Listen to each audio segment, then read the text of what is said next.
A family dinner turned into chaos when Jose's years of lies and manipulations finally came out in front of everyone. I never thought a simple dinner at a restaurant could completely change the way I saw my family. But that's exactly what happened last month when my stepbrother Jose's lies finally came crashing down. Jose is 39, a few years older than me, and ever since our parents married when we were kids, he's always been slippery. The type of person who could twist words, bend situations, and somehow always make himself look like the victim or the hero, depending on what he needed.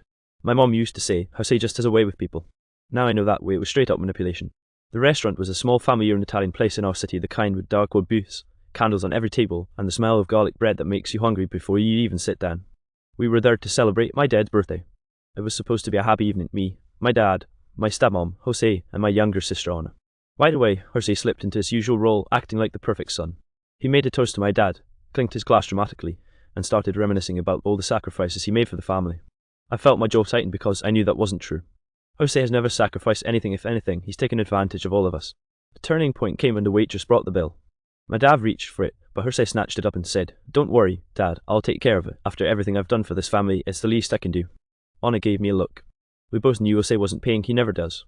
And sure enough, a few minutes later, he leaned close to my dad and whispered, "Hey, can you cover this? My car's been acting up lately, but I didn't want to embarrass myself in front of everyone." That whisper wasn't as quiet as he thought. Anna heard it. So did I, and honestly, I was done keeping my mouth shut. "Why do you always do this, Jose?" I said, louder than I intended. The table went silent. My stepmom's fork clinked against her plate. "You make these big shows like you're the generous one, but you never actually pay for anything. It's been like this for years." Jose's face flushed. "What are you talking about? I've always supported this family. No," Anna cut in, her voice shaking but firm. "You've manipulated everyone. You told Dad you covered my college books when it was actually him. You told Mom you helped me get my first apartment when it was her. You've been lying for years, Jose." I swear, the entire restaurant felt like it froze. My dad looked between us, confusion written all over his face. He clearly had no idea. And that's when I realized this wasn't just about the bill. This was about years of lies Jose had been feeding us, twisting stories to make himself look better. And for the first time, we were all finally calling him out. Jose leaned back in his chair like I had just slapped him. His smile dropped, and he went into full damage control mode, the kind I've seen him use 1,000 times when he's cornered. "Wow," he said, shaking his head. "I can't believe my own family is attacking me at Dad's birthday dinner. Do you hear yourselves? You're making me out to be some kind of villain when all I've ever done is try to help." I almost laughed because that's exactly what he always does, flips the script, paints himself as the victim. But Anna wasn't having it this time. "Help," she snapped, leaning across the table. "You lied, Jose, for years. You took credit for things you never did. Remember when I thought you paid my tuition shortfall? I only found out last year it was actually Dad who picked up the balance. You let me believe it was you. You let me thank you for something you never did." Jose's jaw clenched, and his eyes darted toward Dad. For a moment, he looked like a kid caught stealing cookies, but then he smirked. "Anna, you must have misunderstood. I never said I paid it. Maybe you just assumed it." "Don't you dare," I cut in. My heart was pounding so hard I could feel it in my throat. "You told me straight to my face that you handled it. You even bragged about sacrificing your vacation that year.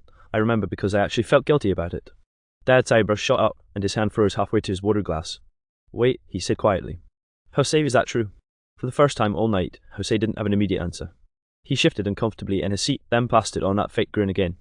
"Dad, come on, you know how memories get twisted. These two have always been against me. They've resented me since we were kids. They just can't stand to see me succeed." I felt heat rising in my chest. He was really going to try that angle.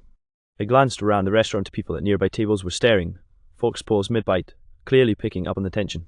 My stepmom whispered, "Jose, maybe we should take this outside," but my dad put up his hand. "No," Dad said firmly. "I want to hear this right now." Anna and I exchanged a look. This was it, the moment we'd both been waiting for, but never thought would actually happen. Years of biting our tongues, letting Jose twist stories, letting him steal credit, it was finally unraveling in front of Dad. "Fine," I said, leaning forward, my voice shaking but clear. "He wanted examples. How about the car you bought Dad when his old one broke down? You told everyone you got it for him as a thank you, but I know it was Mom who co-signed the loan, and Dad who's been paying it off every month. You didn't spend a dime." Dad's mouth fell open. He turned to Jose, who looked like he wanted to sink into the floor. "Is that true?" he asked again, his voice lower this time, dangerous. And for once, Jose didn't have an immediate excuse. Jose's face was red now, not from embarrassment but from anger. His fork clattered onto the table as he leaned forward. "This is ridiculous," he snapped. "You're making me look like some kind of con artist in front of the whole restaurant, Dad. Are you really going to believe their twisted stories over me? I've always been the one looking out for you." Dad didn't answer right away. He just stared at Jose hard. His knuckles were white around his glass of water. "I'm asking you directly, Jose," he said slowly, "did you lie about the car?" The silence stretched. I swear you could hear the clinking of dishes from the kitchen in the back. Finally, Jose muttered, "I might have exaggerated a little, but only because I didn't want you to feel bad, Dad. You've already done so much for me. I just wanted to." Stop. Dad's voice cut through the air like a knife. Don't spin this, just answer the question. Did you or did you not buy the car? Jose looked cornered, eyes darting around the table like he was searching for an exit. Finally, he exhaled sharply and admitted, no, fine, I didn't buy the damn car. Anna let out this half laugh, half sob, like years of frustration just came out in one sound. See, he's been lying forever. It's not just the car, it's everything. Dad turned toward her, his expression shifting between anger and hurt. What do you mean everything? That was the moment Anna unloaded. The job he said he got for me at the hotel, that was actually Aunt Maria who called in a favour. The money he claimed he loaned you when the house needed repairs, that was from your own savings account. You just didn't remember moving it. He's been taking credit for things other people did, over and over again, and when you confront him, he says you misunderstood. It's manipulation, Dad. He's been doing it for years. The entire time Anna was talking, Jose shook his head, scoffing like it was all nonsense. But I could see the panic in his eyes. For once, the curtain was being pulled back, and Dad wasn't swallowing his excuses. Jose, Dad said again, quieter now but sharper, is any of this true? Jose slammed his hand on the table, making the silverware jump. You don't get it, I had to do it. If I didn't, none of you would respect me. You'd all just see me as the screw-up. I was just trying to... To what? I cut in. Lie your way into being the golden child. That was the breaking point. The restaurant manager, a tall guy in a black apron, actually came over and asked, is everything okay here? Clearly, the entire place had been watching this family drama unfold like it was live theatre. Dad waved him off, but his eyes never left Jose. And the look he gave him, disappointment, betrayal, heartbreak, it was the kind of look that makes you realise something's never going back to the way it was. Dad leaned back in his chair, taking a deep breath, his eyes never leaving Jose. You know, Jose, it's not just about the car, he said slowly, each word measured. It's about every time you twisted the truth, every time you took credit for someone else's efforts, every time you made us doubt our own memories because you said we misunderstood. Jose opened his mouth, then closed it again. The bravado was gone. He looked smaller somehow, like a balloon slowly deflating. I could feel the tension in the restaurant tighten. The other diners had stopped talking entirely. It was just us, me, Honor, Mom, Dad, and Jose, trapped in this storm of truth finally spilling out. You've been manipulating everyone in this family for years, Dad continued, his voice rising slightly. Mom, Honor, even me at times I trusted you, and all the while, you were playing a game, making yourself look like the hero while we were the fools. Jose's hands trembled on the table. Dad, I was just trying to. You were trying to what? Mom snapped, finally finding her voice after all the tension. You were trying to control our perception of reality, to make sure you always look better than everyone else. That's not helping, Jose. That's lying. That's manipulation. And it's toxic.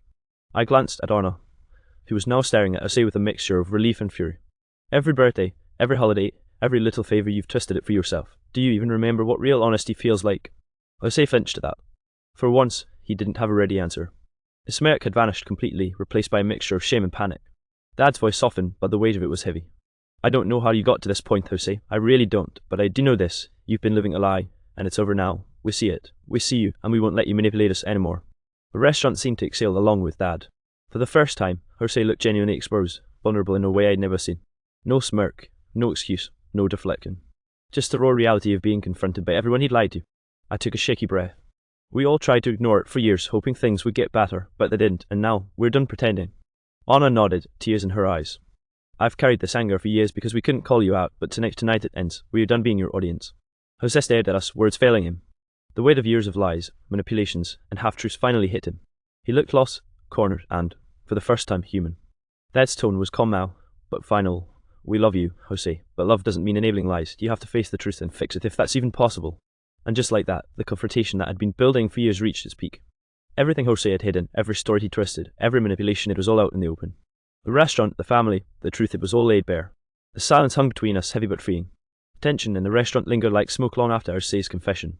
I could feel the adrenaline draining out of me, leaving this weird mix of exhaustion and relief. Anna reached over and grabbed my hand, giving it a gentle squeeze. Neither of us said anything at first, words felt inadequate after years of silent frustration finally boiling over. Jose sat there quietly, staring at his untouched plate. For the first time, he didn't try to charm anyone, didn't spin a story, didn't manipulate. The mask was gone, and I could see the weight of it hitting him. Even Dad, usually calm and measured, looked drained. I could tell he was wrestling with his disappointment and love for Jose at the same time. Mom broke the silence. Maybe we need to step outside, she said softly, just to clear our heads. Dad nodded. Yeah, let's take a short walk, get some fresh air. Anna and I followed. As we stepped out into the cool night air, I could hear Jose's chair scraping behind us, but he didn't call after us. It was like he needed a moment alone. We walked down the small cobblestone street outside the restaurant, lights reflecting off the wet pavement from an earlier rain. Anna sighed, wrapping her arms around herself. I feel weird. Angry, yes, but also lighter. Like finally speaking out took some of the weight off my chest. I nodded. Yeah, I've carried this resentment too long. I kept thinking maybe Dad didn't notice, Maybe Mom didn't notice, but we all did, and he's lucky we didn't blow up years ago. We were quiet for a moment, just listening to the hum of the city. Then Dad approached us slowly, his face softer than it had been inside. You both did the right thing tonight, he said. It wasn't easy, and it wasn't comfortable, but truth has a way of coming out eventually. I'm proud of you for standing up, even when it was messy. Anna smiled, a little shaky. Thanks, Dad. It just feels like we finally saw him for who he really is, and maybe he can see himself now too. We turned back toward the restaurant to find Jose standing outside, hands in his pockets, looking down at the ground. His shoulders slumped, and for the first time, I didn't feel anger. I felt pity. He had spent decades perfecting a web of lies, and now it was unraveling in front of him. He looked up at us, his voice low and hesitant. I don't know where to start fixing this, he admitted. I know I've messed up badly. I want to try, if you'll let me. Dad studied him for a long moment before nodding. It's going to take time, Jose, and you have to be honest with us, with yourself. That's the only way this family can move forward. Jose nodded slowly. I'll try, I swear I will. For the first time in years, the air between us felt a little lighter.